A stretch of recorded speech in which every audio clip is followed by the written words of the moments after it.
Hi friends, my name is Emily and this is The Self-Help Chef. I believe that food is the ultimate connection to all things mental, physical, and spiritual. This series is all about how to navigate important self-help topics while making delicious plant-based food. Food is the source of community, important discussion, family, and so much more. I encourage everyone to cook along with me and my guests while we talk candidly and openly about everything health and wellness. Hi friends, my name is Emily and welcome to my parents' kitchen. We are filming the second season of The Self-Help Chef and I'm so excited to be filming in San Antonio, my hometown, and to be talking about, for the first episode, back on track in Texas, about hand rolls. We're gonna do vegan hand rolls and we're gonna talk about a very, very important topic to me and to a lot of people, anxiety. So I really like combining mental, physical, and spiritual topics with cooking because I think cooking is such a center for conversation and it's a lot deeper than just food, right? So we're gonna dig in. I have my mimosa and it's Sunday Fun Day, so we're gonna cook together. Feel free to get all of these ingredients and cook along with me, and we're gonna be talking about vegan hand rolls and anxiety. All of my ingredients, all of my recipes for every single recipe that I do, every single thing that I cook, I want it to be really, really simple because cooking should be fun, it should be simple, and simple ingredients are usually the most delicious. So in front of me, we have some Roma tomatoes, which is my favorite type of tomato to use. This is gonna actually be our meat substitute. It's super simple what we're gonna do with these, so I'm really excited to be sharing you guys my hack on how to make tomatoes taste like fish. We have some cut up cucumbers.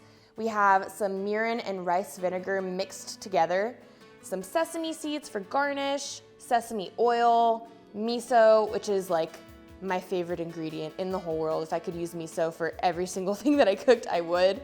Some vegan spicy mayo, which is gonna be our yummy sauce that we're gonna be putting in between, and Sambal, which is another very special secret ingredient that we're gonna be using for our marinade. It's an Indonesian sauce. It's kind of like a chili paste, but we're gonna do a little bit of a fusion today. So that's why I love to use it. I always love to do fusion. And also some sticky rice. So this sticky rice was made with a pot. I absolutely hate making rice. So we made this from a pot, but if you wanna make it with a rice cooker, I totally recommend that.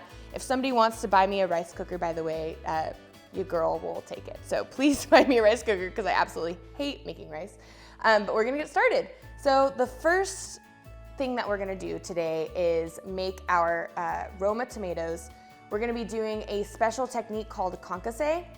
It sounds really fancy, it sounds really tough, but it's actually really super easy. So to start with this, you need a paring knife. So paring knife is just a smaller handheld knife. It's gonna be really easy to work with. And we're just gonna be making little X's. We're breaking the skin, but we're not going all the way in. So just a little X. We don't wanna go too deep, but this is gonna release the skin easier and make it easier to peel our tomatoes. So I'm just gonna go ahead and go in with each tomato, make a little X, and we're going to fill up our pot with some water, just about to the height where you can drop the tomato in and it won't stick out. You want it to be completely submerged in the water. And this stovetop is pretty hot, so it's not gonna take that long. So we're just gonna wait for it to boil. So this brings me to our topic, anxiety. So everybody knows anxiety. Anxiety is something that I think is pretty common in America. I think especially after the pandemic, a lot of people have been feeling this feeling, and I think it's really important to talk about.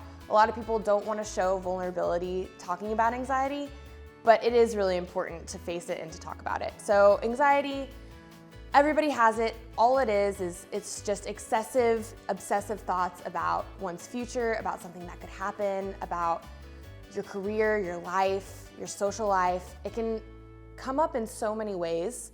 For me, when I was struggling with anxiety, it was really easy for me to hold everything in, to push everything down. I was noticing that I wasn't being 100% myself, and that is is the worst thing, right? Because everybody is so unique and so beautiful, and we all need to be 100% ourselves so we can find our people and we can connect and we can help others. And so I remember when I was in college, where a lot of people struggle, I was struggling with my anxiety and with control, and I was not being 100% myself. And I think that was the biggest downfall. And once, of course, going to therapy, working on myself, and acknowledging and embracing my anxiety was when I started to open up, was when I started to become myself, be silly, be open, share my story. And that's what got me into my career of cooking. That's what landed me in Hell's Kitchen. That's what made me really realize my path. We talked about this our last season with Nikki, the amazing therapist, and we talked about how you can practice ways to be in the moment. And so an amazing way to be in the moment is cooking. And so this is something that really, really helped me, is getting out of your head. Sometimes you feel that all of your thoughts can be right here. And so a way for me to get them more out, of my head, was to be in the moment and cooking. And so you can really immerse yourself in this kind of thing. If your thing is dancing, writing music, journaling, just find what gets you out of your head and into the moment. And so cooking was something for me, and if it's for you, that's great. So we can get out of our head together. And I think that our water is starting to boil up. So what I'm gonna do is I'm going to fill up this bowl with ice, and we're gonna practice a technique called shocking method. So usually with the shocking method, you boil your stuff in hot water, and then you're gonna shock it in some ice water. So we're gonna fill it up with ice, and then we're gonna head over to the sink. We're gonna have a little sip of mimosa, because multitasking. I'm also gonna grab a slotted spoon, and so this is just gonna be an easy way to get the tomatoes out of the boiling water. These are beefy guys, they're pretty big. So I would say we're gonna wait about 20 seconds for them to release in the water. And again, remember, you make your crosshatch in the tip of your tomato so it's easier to peel. We're gonna add our tomatoes in one by one. And spin them around, make sure that they're all getting nice and covered in the water. And if you end up taking them out too early or taking them out too late, the only thing is that if you take them out too early, it's just gonna be harder to peel that skin off. So I would say it's better to keep them in later than earlier, because if you keep them in later, then of course the skin's just kind of like shrivel down. So it makes it a little bit easier the longer you keep it in there. They're like, I'm in a bath. So now we're gonna shock them. This is one of my favorite techniques, because it's just, how did somebody think of this, you know? How did somebody think, oh, I'm just gonna like take the skin off by boiling them and putting them in ice water? So keep them in there for a little bit just so it's easier to handle. And we're gonna start to peel our tomatoes. So again, having that skin, or having that X on the top, just makes it so easy to just peel down. How satisfying is that? Oh my God. So we're just gonna keep doing that. It's like you're doing surgery on a little tomato. There's my cat. She's meowing. I'm gonna go let my cat out. Shiggy! Come on. She was like, why are you locking me in there? Who is that man? Oh God. Okay, sorry guys. So the next step, super easy. You can keep your paring knife. We're just going to cut these tomatoes into fourths.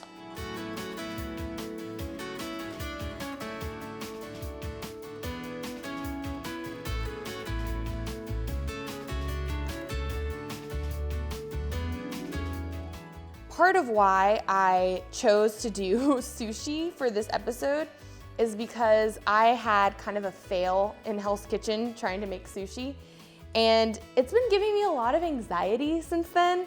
And so I thought, hey, why not just do the next time you make sushi, why don't you just do it on camera? Because that doesn't cause anxiety or anything. But I think a really important part of dealing with your anxiety is just acknowledging that you have it and then go for what you're gonna go for anyways. It's kind of like exposure therapy. You're exposing yourself to things that make you anxious or that you think might go wrong.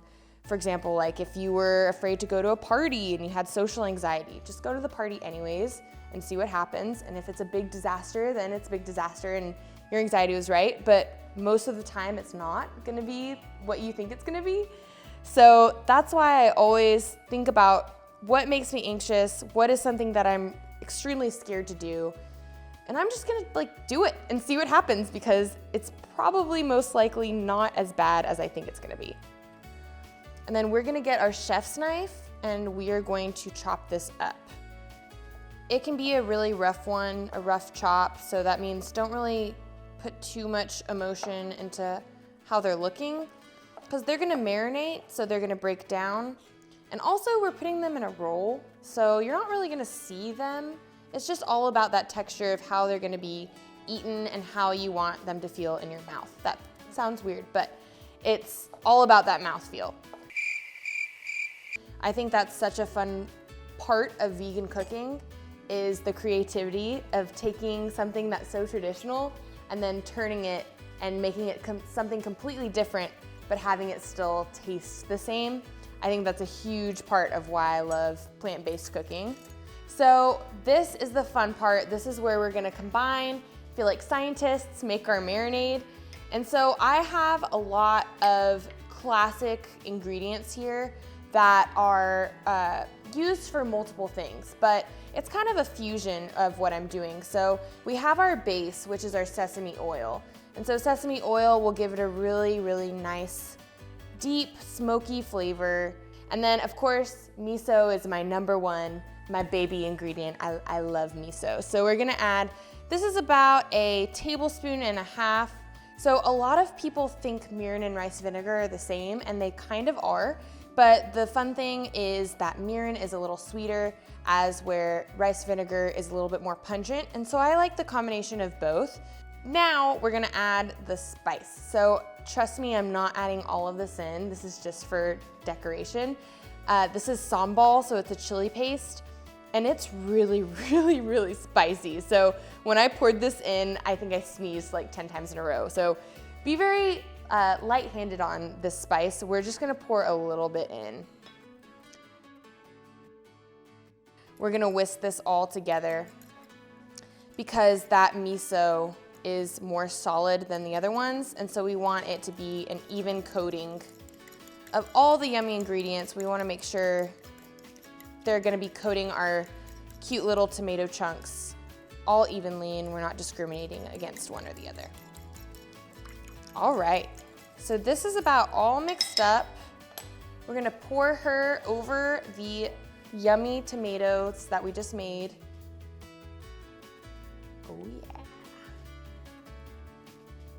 We're gonna mix it up a little bit. You can see there's still a little bit of that miso chunks, which is fine. And then the final ingredient that we're gonna add to give it that really fishy flavor is nori. So I find that nori or any type of seaweed is a really good alternative if you're trying to get that fishy flavor.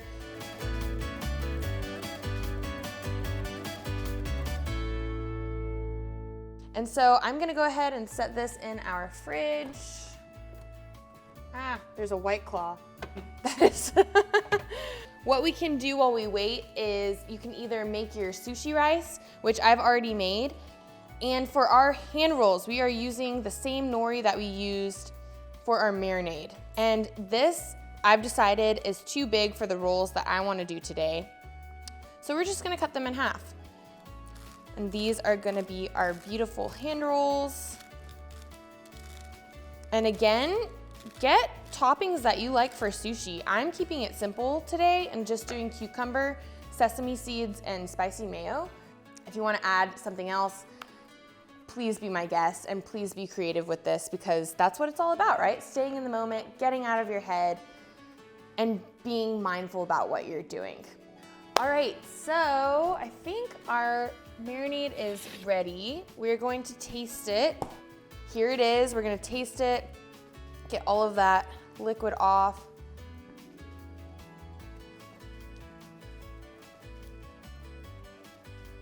It's broken down really nicely, so it's not too crunchy, and it has a really nice texture just like fish.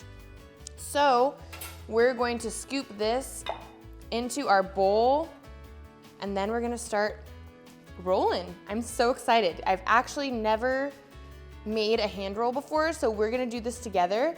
I am a little anxious about it, but that's what this is all about, right? Trying new things, being vulnerable, and if you mess up, it's totally okay because we're learning together. All right, so this is the fun part, and this is the very vulnerable part because remember, we haven't done this, I haven't done this before, so we're doing this together for the first time. So I have cut the rolls in half. These are gonna be a little bit smaller. And what we're gonna do is I'm actually going to fill up a bowl of water because since this is really sticky, it's gonna stick to our hands, right? So we don't want it to stick to our hands, we want it to stick to our sushi roll.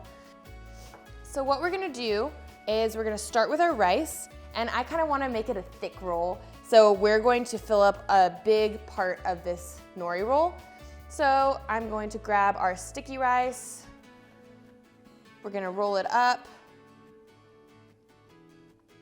And then I'm gonna dip my hands in that water so it's easy to spread out. And we're just gonna spread it out in like a triangular shape. So what we wanna do is we just wanna fill up this whole section of rice. And what we're gonna do next is we're gonna put our sauce on. So we have our vegan spicy mayo. All it is Vegenaise and Sriracha. So really, really simple, just mix it up to your spice level. I love spicy, so I add extra. We're going to fill it up with our fish mixture, which is our concasse tomatoes. So cute, it looks like tuna or salmon or whatever. Looks like fish. So these are just matchsticked. I left out the seeds because I didn't want to crunch into those. I want to give it a nice crunchy texture. And so now what we're gonna do is just roll it up. Fingers crossed, here we go.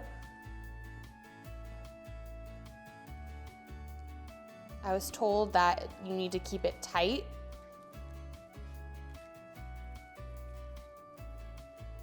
And if some falls out, then it's totally okay.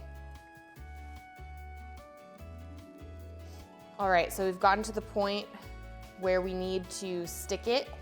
So I'm gonna take some water, line it. I'm gonna take a little bit of sticky rice, put it on the end. Some stuff fell out, that's totally okay. Here you go. Ah, so cute. We did it. This is our vegan sushi roll with our marinated rice, our marinated tomatoes, some spicy mayo, some cucumbers, and it's pretty freaking cute. And we're gonna put him next to his brother. And we're going to garnish with some sesame seeds. And now the best part of all, we're gonna taste him. So I'll take the prettiest one. And again, doing this over and over again is gonna get you better at it, of course. So sometimes they're gonna be wonky, sometimes they're gonna be perfect, and it's all about the journey, not the destination. So we have our sushi roll. We're gonna see if it tastes like fish, and I hope they turned out well for you like they did for us over here. So cheers. Ah, we lost one. Cheers.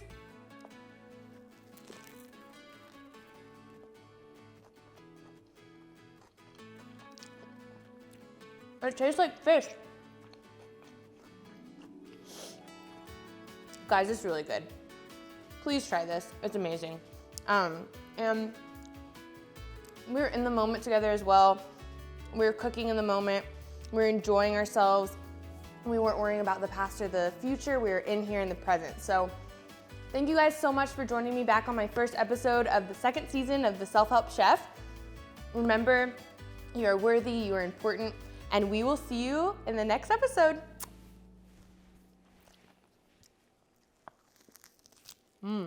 Oh, good.